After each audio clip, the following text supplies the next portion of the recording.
પાટણ જિલ્લાના રાધનપુર શહેરમાં વહીવટીતંત્ર દ્વારા સરકારી જમીન પરથી દબાણ હટાવવા માટે મોટી કાર્યવાહી કરવામાં આવી છે।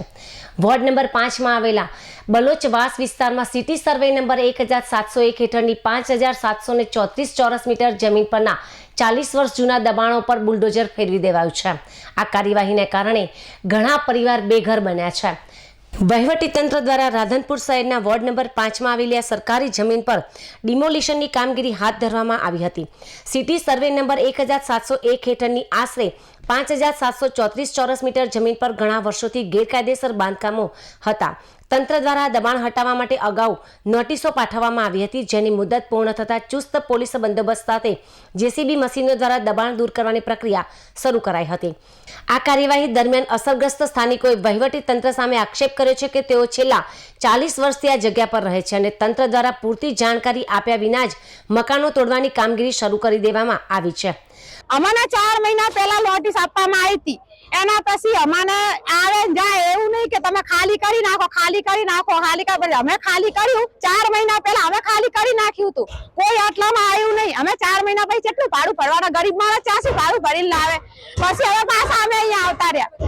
હવે અમારું ભાડું આ જ્યાં સુધી લીટું અમારું ભલે જાતું પણ જ્યાં સુધી લીટા કરે એટલા સુધી જવું જોઈએ। પછી અમારું આટલા સુધી ફૂલ ડોઝર એડા ઓલા સુધી લીટા હે ચમ નહીં જાતું। અમારું વચમાંથી લીધું હે। અમારે એકનું ચમ પાડે ઓલી માથા ચમ નહીં પડતું। નોટિસ બધાને આપી હે।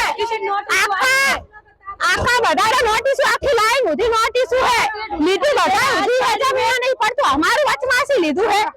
અમારું વચમાંથી ચમ લીધું એમનું બી ના અમારું લા એમનું બી જવા દે એવી ભાજપ આવી એમને એ આયા એટલે એમનું નહીં કાઢવાનું અમારું જ કાઢવાનું। એ અમે આમ વ્યક્તિને એનું સરકાર હે એમને એટલે એમનું બી પાડો। પછી અમારે ફૂલ ડોઝર એના અમે ભલે જેલમાં જાવ અમે તૈયાર છીએ।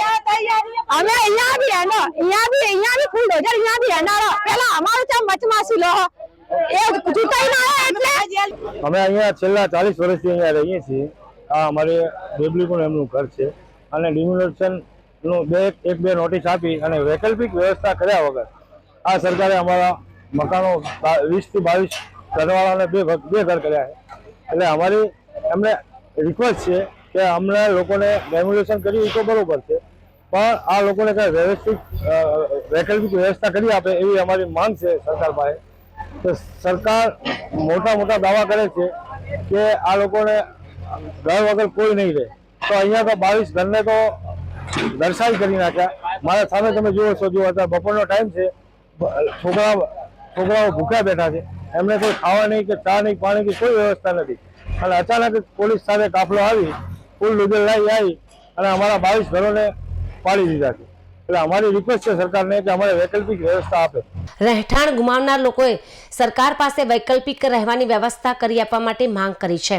એક અધિકારીએ જણાવ્યું હતું કે આ જમીન સિટી સર્વે નંબર 1701 હેઠળ આવે છે, જેનું ક્ષેત્રફળ 5734 ચોરસ મીટર આશરે 57 ગુઠા છે।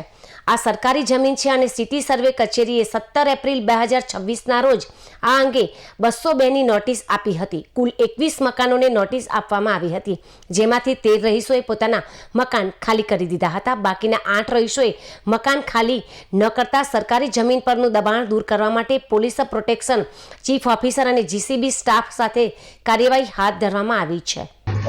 અત્યારે જે જમીન છે સિટી સર્વે નંબર 1701 છે અને તેનું ક્ષેત્રફળ છે 5734 ચોરસ મીટર, આશરે 57 ગુઠા અને સરકારી જમીન છે। અને અમે સિટી સર્વે કચેરીએ 202 ની નોટિસ આપેલી હતી 17 એપ્રિલ 2026ના રોજ અને ટોટલ 21 મકાનને નોટિસ આપેલી હતી। તેમાંથી 13 જણાએ મકાન ખાલી કરી નાખ્યા હતા અને 8 રહીશોએ મકાન ખાલી ન કરતા સરકારી જમીન પરનું જે દબાણ દૂર કરવા માટે પોલીસ પ્રોટેક્શન સાથે અને ચીફ ઓફિસર તથા જીઈબીના સ્ટાફ સાથે આજે દબાણની કામગીરી દૂર કરવા માટે સમગ્ર પ્રોસેસ હાથ ધરવામાં આવી રહી છે।